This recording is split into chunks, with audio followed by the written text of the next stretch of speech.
Olá, eu me chamo Nathalie Ferreira, sou estudante de doutorado em Genética e Melhoramento de Plantas pela Exalc, e essa apresentação da disciplina de Genética Quantitativa, ministrada pelo professor Augusto Garcia, tem como objetivo discutir o modelo de regressão de Fischer e o efeito médio de substituição alélica.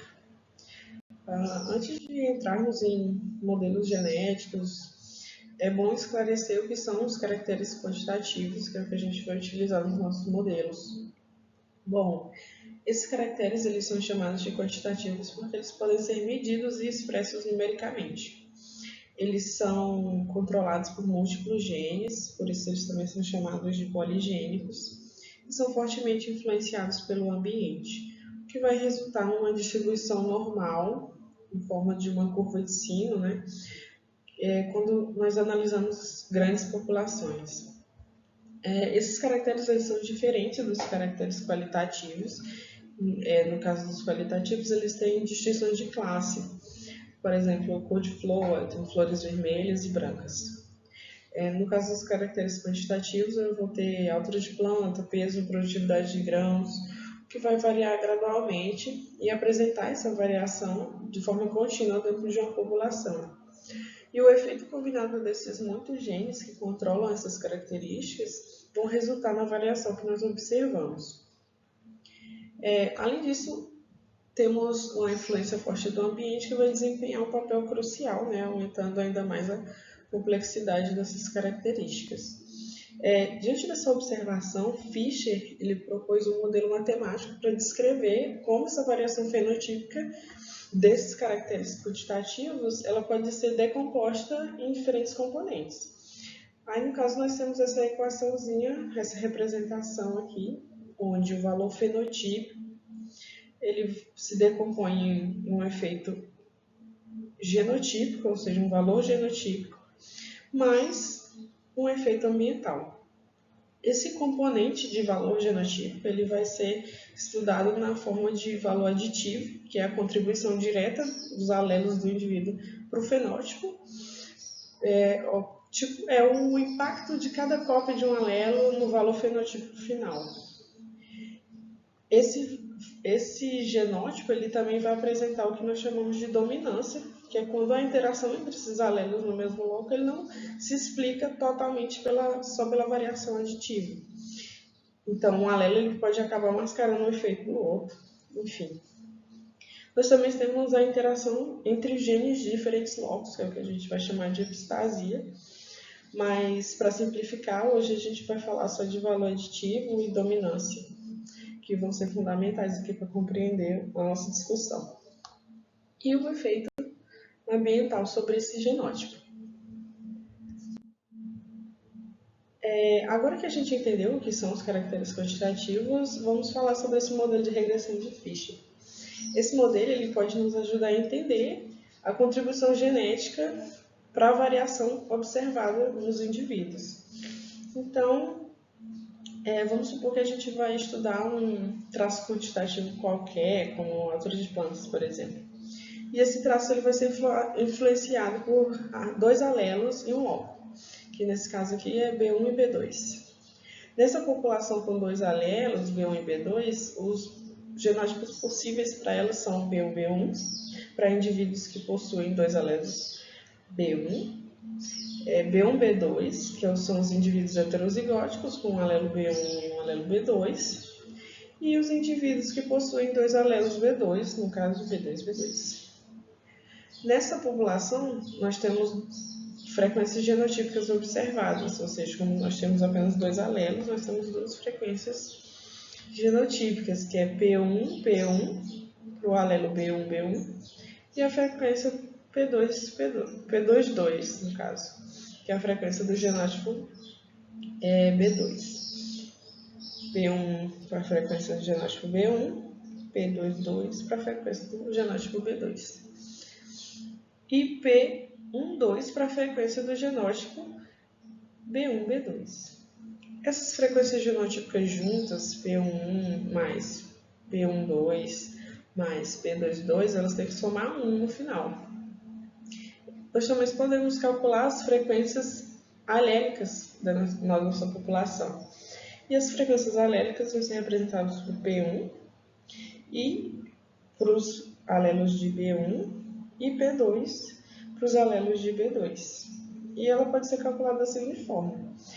A frequência do alelo B1, ela é a frequência genotípica P1 do alelo B1, do genótipo B1, mais meio da frequência genotípica do heterozigoto.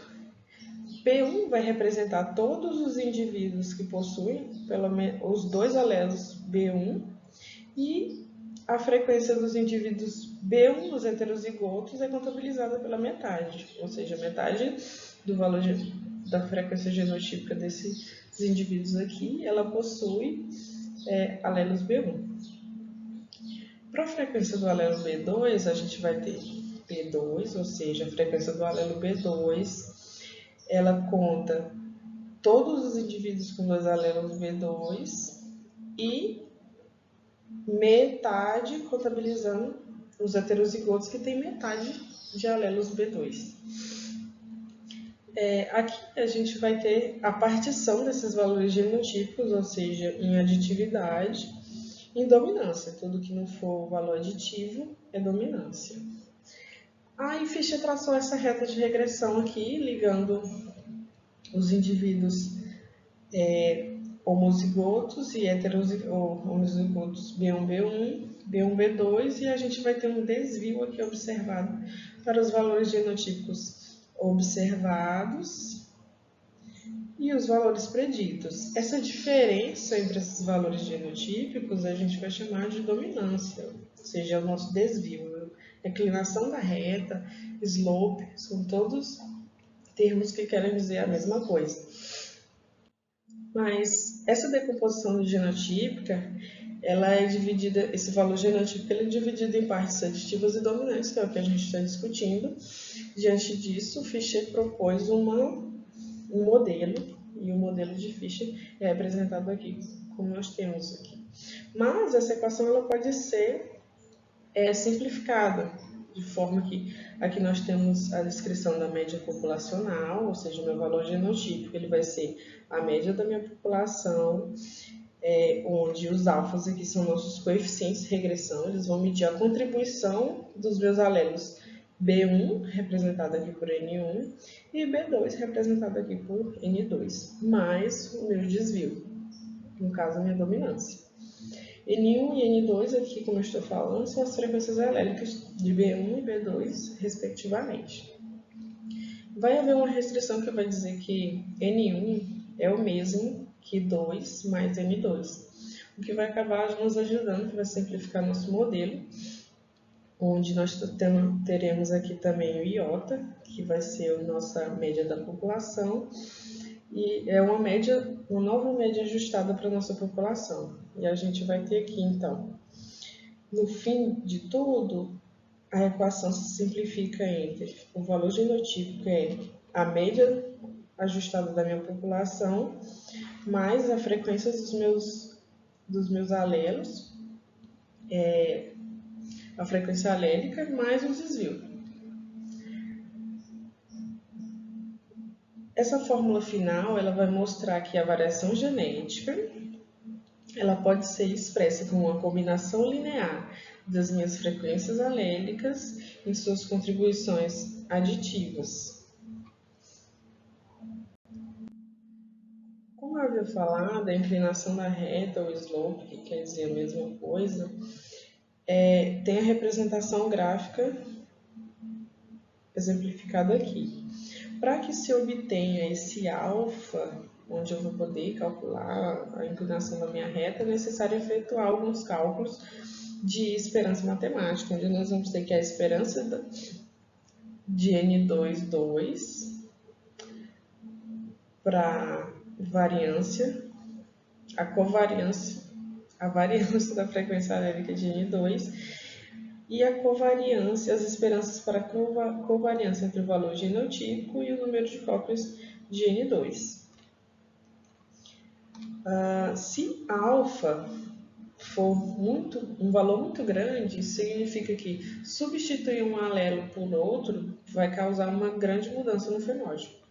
Se alfa for igual a zero, significa que a substituição de um alelo ele não vai afetar significativamente o fenótipo, indicando, então, a ausência do meu efeito aditivo.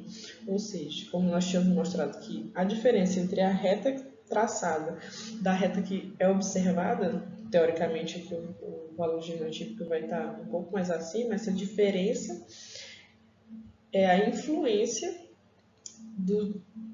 de outras coisas que não são valores aditivos no comportamento da minha população.